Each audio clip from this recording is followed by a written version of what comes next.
नारद जी ने कहा मैं बता दूंगा। महाराज बताओ, बुलाओ कन्या को। विश्वमोहिनी आई। विश्वमोहिनी ने प्रणाम किया। नारद जी नहीं समझ पाए ये कौन है। यही समझे कि ये शीलनिध राजा की बेटी है। ये नहीं समझ पाए कि ये भगवान की माया है। ये तो शीलनिध राजा की बेटी है, बस यही समझ पाए नारद जी। अब बोलो भाई, भूत भविष्य वर्तमान तीनों को बताने वाले नारद, लेकिन समझ नहीं पा रहे हैं। बोलो, और ये भूत भविष्य वर्तमान बताने वाले दिमाग खराब करते हैं। ये भगवान ही को चैलेंज दे देते। भगवान की पूजा इतनी नहीं होती है जितना ये भूत भविष्य वर्तमान बताने वालों की पूजा होने लगती है। लोग भगवान के मंदिर में नहीं जाते हैं प्रणाम करने, लाइन लग जाती है उनको देखने के लिए, प्रणाम करने के लिए। अरे बुद्धि के पैदल लोगों, जरा जाग जाओ, चेत जाओ, समझ जाओ। नारद जैसा त्रिकालदर्शी कौन होगा? नारद जैसा भगवान से डायरेक्ट जुड़ने वाला संत कौन होगा? नारद से बड़ा तपस्वी कौन होगा? नारद से बड़ा भाग्यवान कौन होगा? लेकिन नारद स्वयं नहीं समझ पाए ये विश्वमोहिनी कौन है। अगर नारद जी समझ गए होते विश्वमोहिनी कौन है, तो नारद जी क्या ये कहते जो आज कहने जा रहे हैं? सुन लो जरा कथा में। इसलिए भगवान भगवान है, एको ब्रह्म द्वितीयो नास्ति। भगवान भगवान है, एक ही है भगवान, अनेक नहीं है। भगवान का अभिनय करने वाले हजारों लोग मिल जाएंगे, लेकिन वास्तव में देखा जाए तो भगवान एक है, केवल एक है। आज नारद जी नहीं पहचान पाए ये विश्वमोहिनी कौन है। नहीं तो पहचान लेते कि ये तो भगवान की माया है, और माया है तो भगवान ने इसका वर्ण पहले से ही कर लिया है, या ये करेगी तो भगवान का ही वर्ण करेगी। अगर लीला भी कर रही है अपनी तो इसमें होगा क्या? भगवान का ही वर्ण। तो नारद जी को डायरेक्ट कह देना चाहिए था कि ये तो साक्षात भगवान का वर्ण करेगी, बात खत्म। लेकिन नारद जी जैसे ही मोह में फंस गए। किसमें फंस गए नारद जी? मोह में फंस गए। ये है भगवान की लीला। इसलिए सबही नचावत राम गुसाई। सबही नचावत राम गुसाई। जग पे खन तुम देखन हारे, विधि हरि शंभु नचावन हारे। जग पे खन तुम देखन हारे, विधि हरि शंभु नचावन हारे। तेऊ न जानहि मरम तुम्हारा,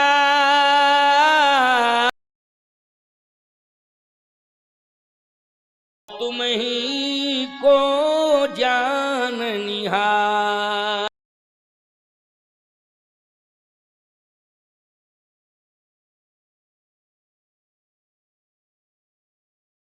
आज नारद जी के सामने जब विश्वमोहिनी आई तो नारद जी ने देखा, विश्वमोहिनी ने प्रणाम किया। कहा महाराज, शीलनिध ने कहा यही मेरी बेटी है। अब आप बताइए किसका वर्ण करेगी?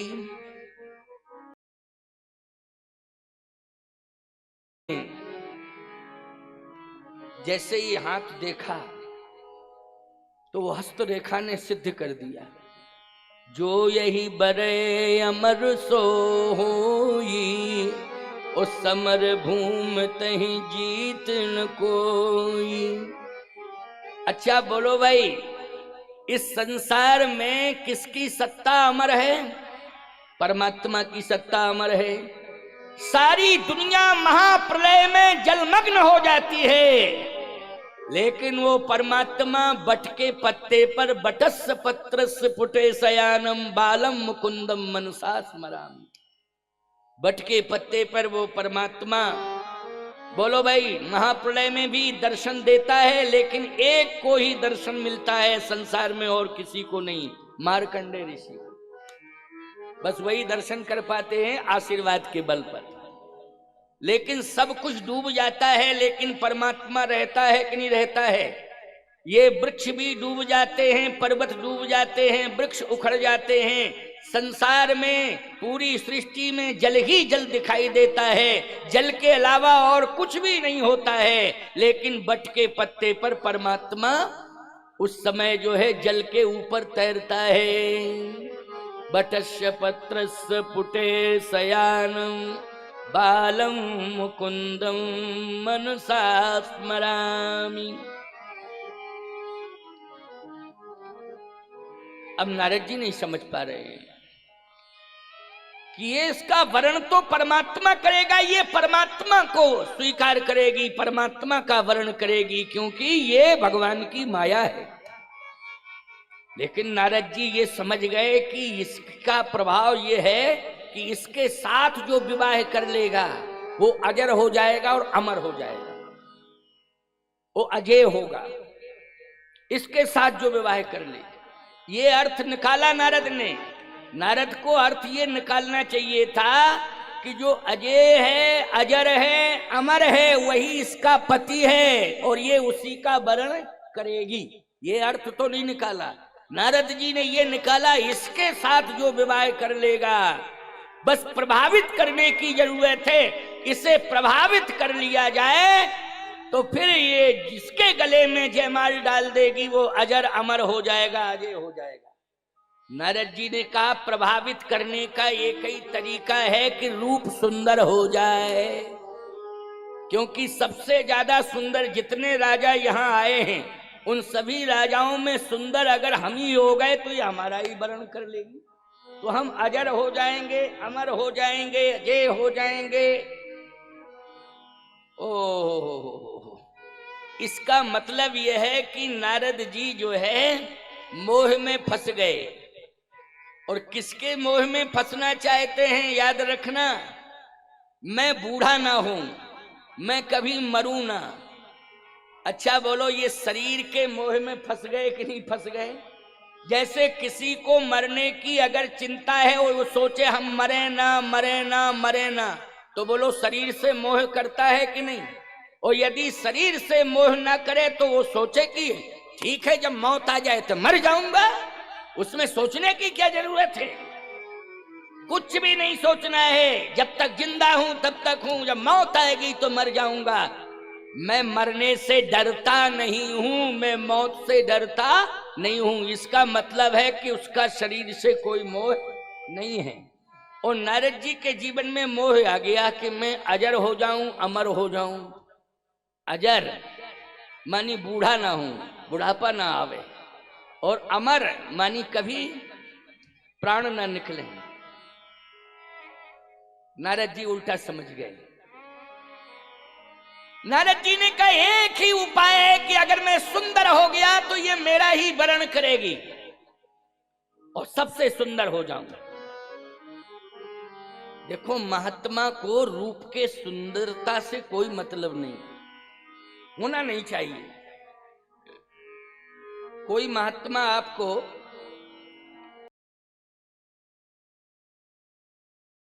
तो तिलक स्वरूप करेगा, वही उसका श्रृंगार। क्या करेगा? दर्पण लेगा और तिलक करना शुरू करेगा। ज्यादा होगा तो मालाएं जितनी तुलसी की रखी होंगी उनको पहन लेगा, बहुत ज्यादा होगा तो वस्त्र रखे होंगे। यही श्रृंगार है। बोलो यही श्रृंगार है कि नहीं? लेकिन संसार वालों, अभी शादियां चल रही हैं, बोलो दूल्हे को कैसा सजाया जाता है? आजकल तो दूल्हे को कोई सजा ही नहीं पा रहा है, इसलिए ब्यूटी पार्लर में जाता है वो। क्यों भाई? आजकल तो कोई सजा ही नहीं पा रहा है, इसलिए ब्यूटी पार्लर में जाता है, वहां सजता है वो। हाँ, अब कितनी खुश हो रही हो सुनकर के। भाई बात तो मैं सही कह रहा हूं। लड़की भी जाती है ब्यूटी पार्लर, शादी का जो मुहूर्त है वो निकल जाता है, बेचारा पंडित कहता है कहां गई बेटी, कहां गई बेटी? ब्यूटी पार्लर में घुसी। जब तक वो सज धज के नहीं निकल आएगी तब तक कुछ भी नहीं होता है। दूल्हा भी ब्यूटी पार्लर में, दुल्हन भी ब्यूटी पार्लर में। बोलो कितना सज रहे हैं, ईमानदारी से बताओ। अच्छा, किसी महात्मा को तुमने ब्यूटी पार्लर में देखा है कभी? बताओ दो जरा। किसी महात्मा को ब्यूटी पार्लर में देखा तुमने जाते हुए, सजते हुए? उसका श्रृंगार ही है कि ज्यादा से ज्यादा तिलक स्वरूप भगवान का करेगा, ज्यादा से ज्यादा मालाएं पहन लेगा, वस्त्र धारण कर लेगा। बस यही उसका श्रृंगार है। हाथ में माला ले लेगा, गौमुखी ले लेगा, यही उसका श्रृंगार है। बोलो है श्रृंगार कि नहीं? यही तो श्रृंगार है। कभी तुमने स्पेशल श्रृंगार करते हुए देखा? अगर महात्मा श्रृंगार करते तो किसी भी साधु की दाढ़ी सफेद ही नहीं दिखाई देती, काली चकाचक। किसी की सफेद ही नहीं होती, एकदम काली फर्स्ट क्लास की है? अगर श्रृंगार करता। अच्छा एक बात बताओ, साधु अगर श्रृंगार करता तो ये दशा होती खोपड़ी की, ये सब झड़ गए बाल। देखो देखो, ये सब बाल चले गए, चले गए, चले गए। अब इनको क्या लगाना? नहीं तो बढ़िया कैप लग जाती, जाने कैसी काली काली आती है कैप, वो घुंघराले बालों की, वो लग जाती। तुम पहचान नहीं पाते कि महाराज बूढ़े हुए कि नहीं हुए अभी। खबरदार, कोई श्रृंगार नहीं है, केवल भगवान का तिलक ही श्रृंगार है, माला ही श्रृंगार है, गुरुदेव के द्वारा दिए हुए वस्त्र ही श्रृंगार है, यही श्रृंगार है। और सबसे बड़ा श्रृंगार यह है कि किसी महात्मा ने अगर अपने जीवन में चरित्र को स्वीकार कर लिया है तो इससे बड़ा श्रृंगार और क्या हो सकता है? चरित्र ही सबसे बड़ा श्रृंगार। नारद जी को रूप चाहिए कि हमें सुंदर रूप मिल जाए तो कन्या हमारा ही वर्ण करेगी, विश्वमोहिनी। अब बोलो भाई, रूप कौन दे सकता है? उस समय तो ब्यूटी पार्लर खुले नहीं थे। क्यों? रूप कौन देगा? रूप देगा भगवान। भगवान के पास खजाना है रूप का। इसलिए संसार वालों को रूप कौन दे रहा है? भगवान ही दे रहे हैं। ये श्रृंगार करके भेज रहे हैं, सुंदर नेत्र दे दिए हैं, नासिका दे दी है, कान दे दिए हैं। बोलो भाई, सुंदर ओष्ठ दे दिए हैं, सुंदर जो है कपोल कर दिए हैं, बढ़िया दंतावलियां हैं, दांत हैं सुंदर सुंदर, ये भुजाएं सुंदर, शरीर का आकार प्रकार सब सुंदर। बोलो दिया किसने? भगवान ने दिया है। दिया कि नहीं? आप कहो महाराज सबको देते हैं भगवान, अगर सबको देते तो अंधे पैदा नहीं होते। बोलो अंधे ही, बाद में अंधे नहीं, जो पैदा होते ही पैदाइशी अंधे। बोलो आंखें तुम्हें दी हैं लेकिन उनकी आंखें छीन ली कि नहीं छीन ली? छीन ली। तुम्हें सुंदर जिह्वा दी है जिससे सुंदर सुंदर शब्द बोल रहे हो और स्वाद ले रहे हो, लेकिन उस गूंगे से पूछो, बोलो भाई, उसकी जबान छीन ली भगवान ने। पैदा होते ही गूंगा हो गया, भगवान ने जबान छीन ली उसकी। बोलो कोई माँ बाप चाहते हैं कि हमारा बेटा गूंगा पैदा हो?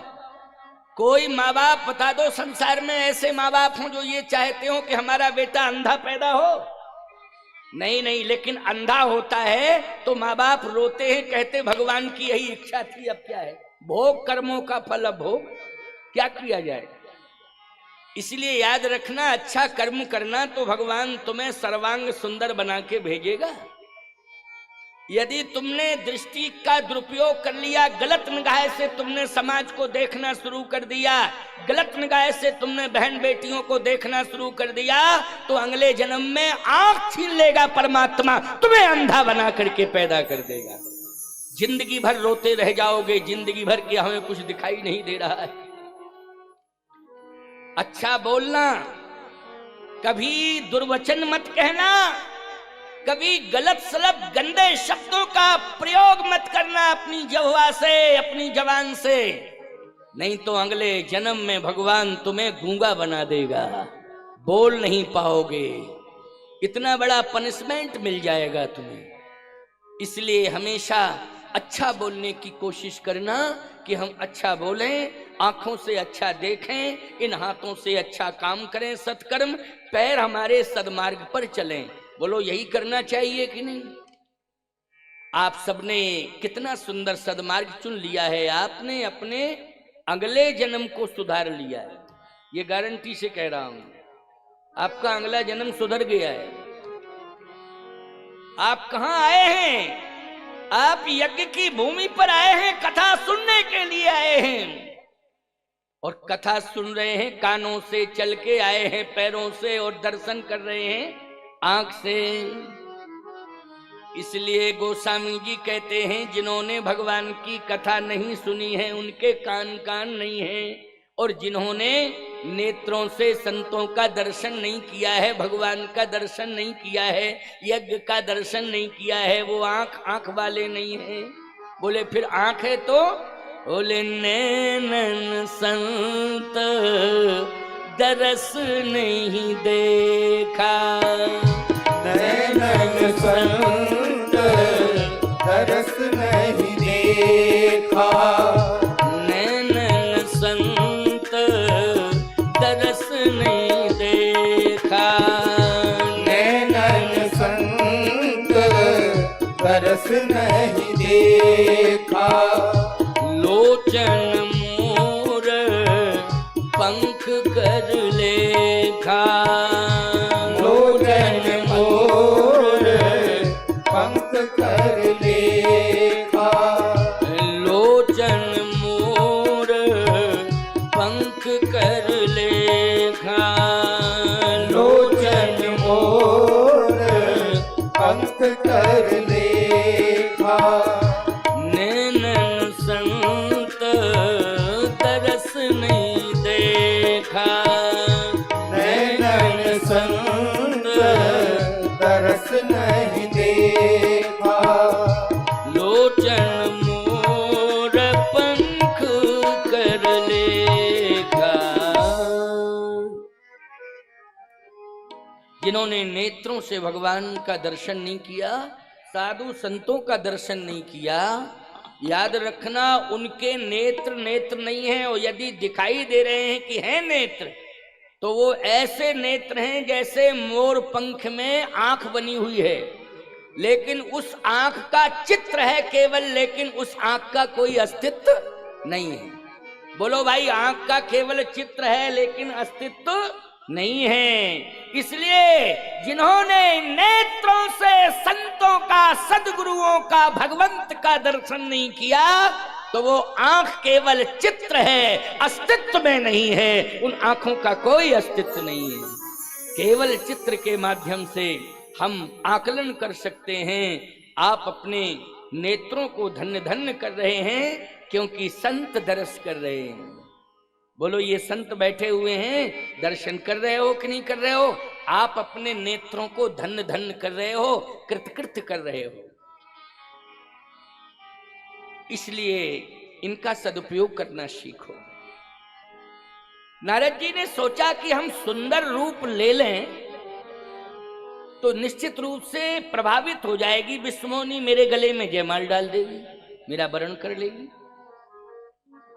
अब नारद जी हाथ में माला लिए रहते थे, भजन करते रहते थे, लेकिन रूप मांगने के लिए भगवान के पास पहुंच गए।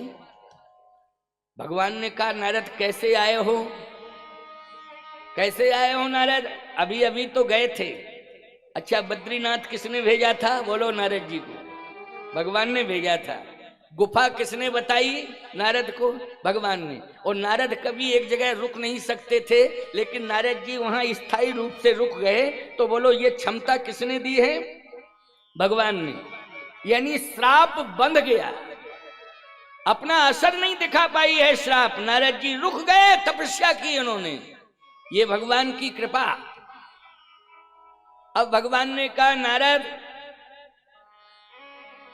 अभी अभी तुम मेरे पास से गए थे, क्योंकि सीधे बद्रीनाथ से नारद जी, याद रखना, हरिद्वार आए। हरिद्वार में उन्होंने माया का नगर देखा, लेकिन आपको ये मालूम होना चाहिए वहां बद्रीनाथ में स्वयं भगवान नारायण विराजमान हैं। तो गुफा से निकले तो वहीं ऊपर तो बद्री विशाल भगवान हैं, जब आप कोई पूजा पाठ प्रारंभ करते हो तो भगवान को प्रणाम करते हो, जब पूजा आपकी पूरी हो जाती है तो उठ के आप भगवान को प्रणाम करते हो। बोलो यही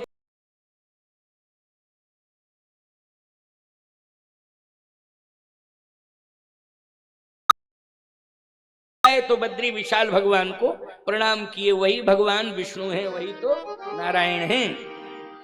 लेकिन फिर नारद जी लौट करके गए। भगवान ने कहा अभी तो आए थे लेकिन फिर दोबारा आ गए हो, किस लिए आए हो? बोले महाराज काम से आया हूं, काम से। लक्ष्मी जी ने कहा ये नारद तो हमेशा राम राम राम राम नारायण नारायण नारायण जपता रहता था, लेकिन अभी आज काम की बात क्यों कर रहा है? भगवान ने कहा नारद जो है माला भी दिखाई नहीं दे रही है, माला कहां गई तुम्हारी? माला कहां?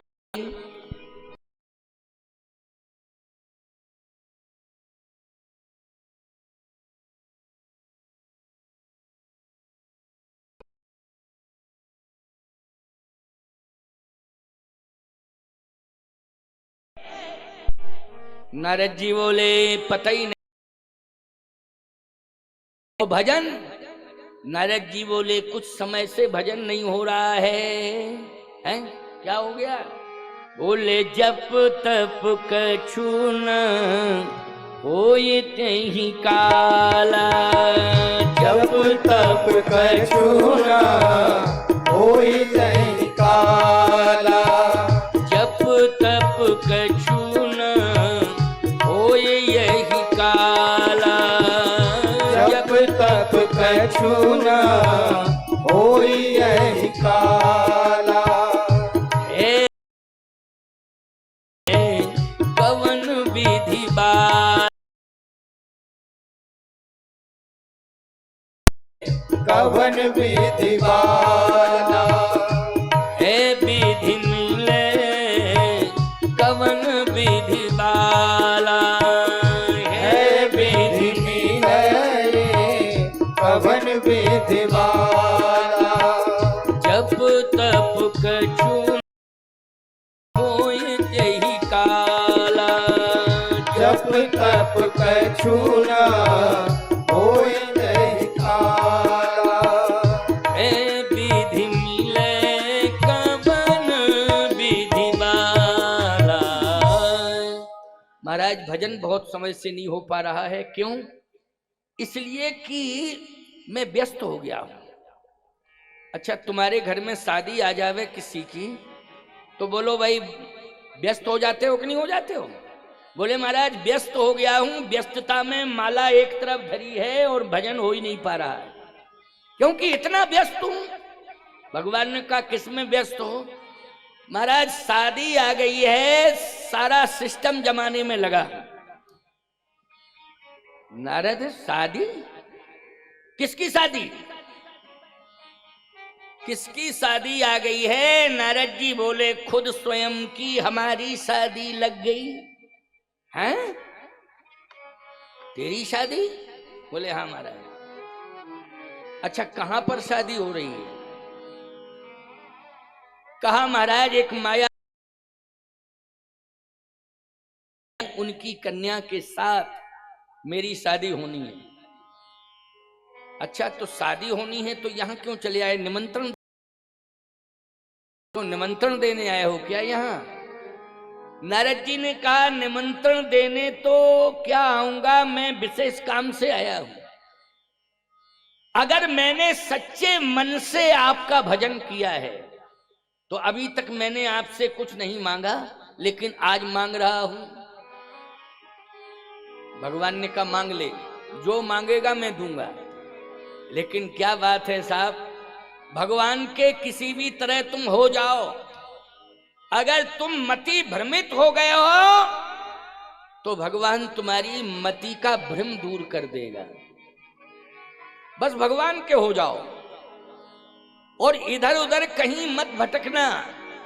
यदि रास्ता गलत पकड़ गए हो तो बस एक ही बात सोच लेना कि मुझे कहीं भी भगवान मिल जाए, दर्शन उनका हो जाए, कहीं मंदिर मिल जाए, कहीं साधु मिल जाए, कहीं सत्संग मिल जाए, हम वहीं पर बैठ जाएं, बस सत्संग मिल गया तो तुम्हारा भ्रम दूर हो गया, मंदिर बन गया तो तुम्हारा भ्रम दूर हो जाएगा। याद रखना, दो ही स्थानों की तलाश करना, या तो मंदिर में जाना या सत्संग में जाना।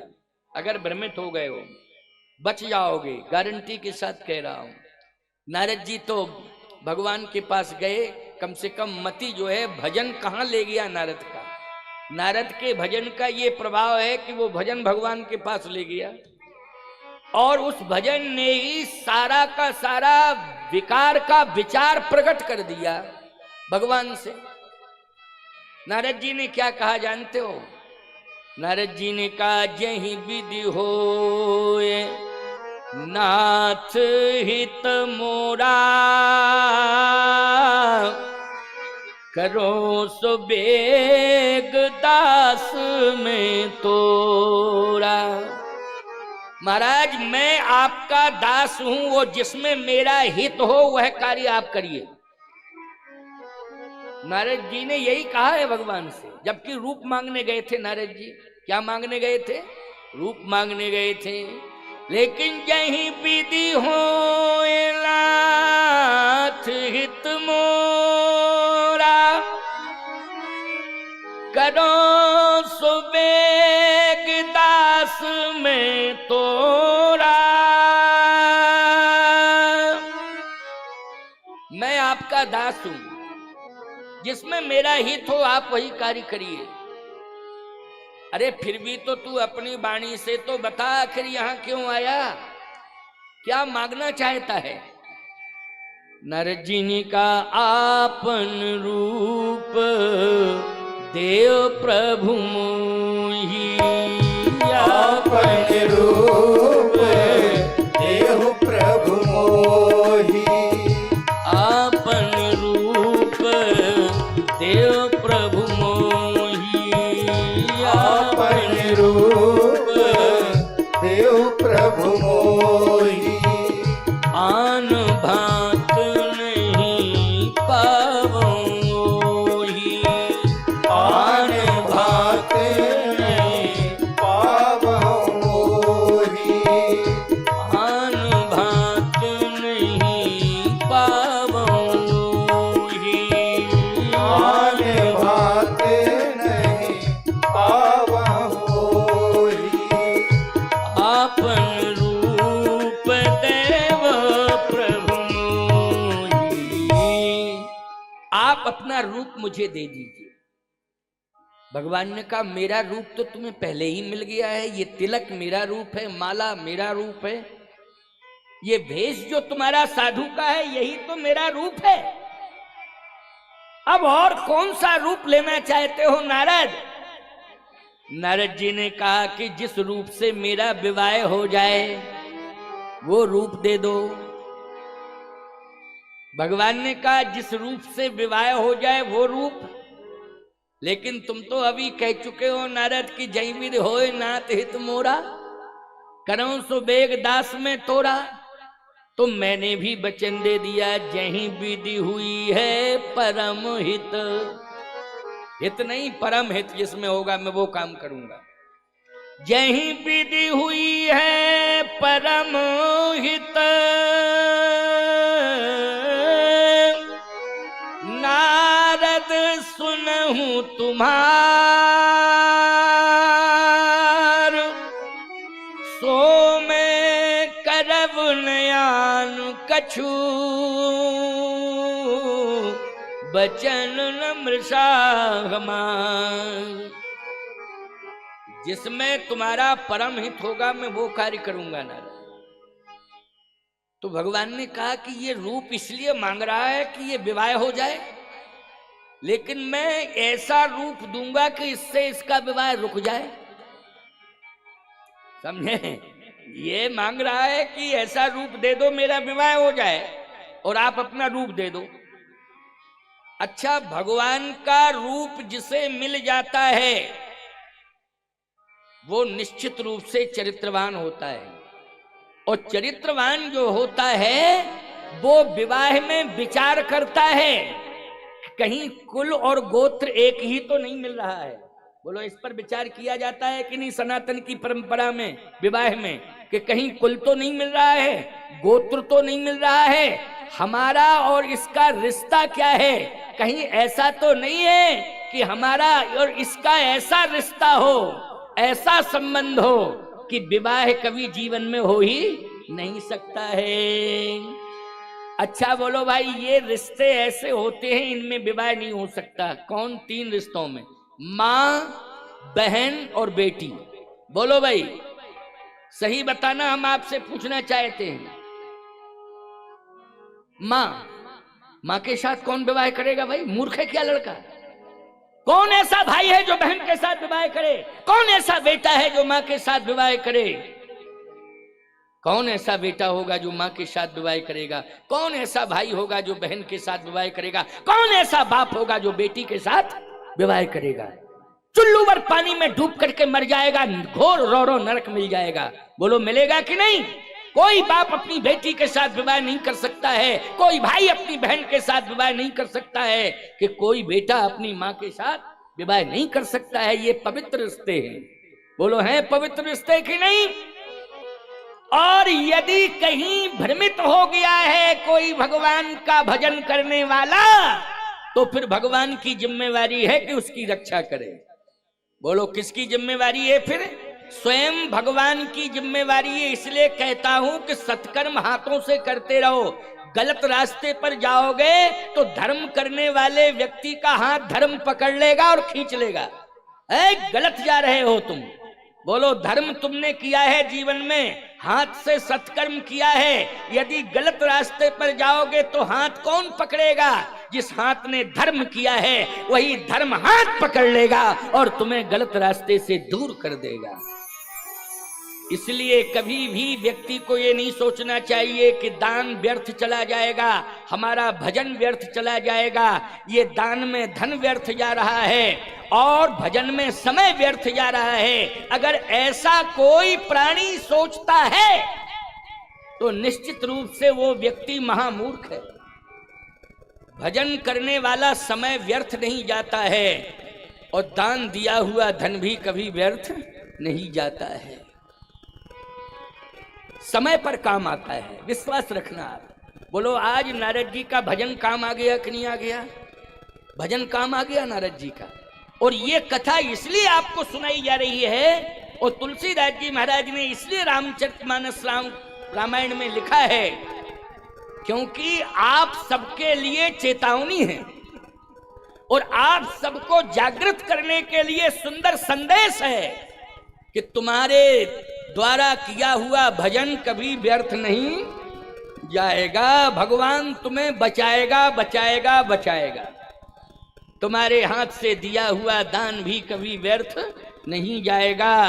इसलिए भगवान तुम्हारी रक्षा करेगा करेगा करेगा। ये विश्वास कर लो। इसलिए ये प्रेरक कथाएं हैं। ये राम जन्म के पहले की कथा है, इसलिए मैं आपको सुना रहा हूं। क्योंकि ये भगवान का जन्म नारद मोह के बाद ही भगवान का जन्म हुआ है। भगवान ने कहा ऐसा रूप दूंगा इसे कि इसका विवाह ही कैंसिल हो जाएगा। नारद जी ने कहा आपन रूप देव प्रभु मोही, आप अपना रूप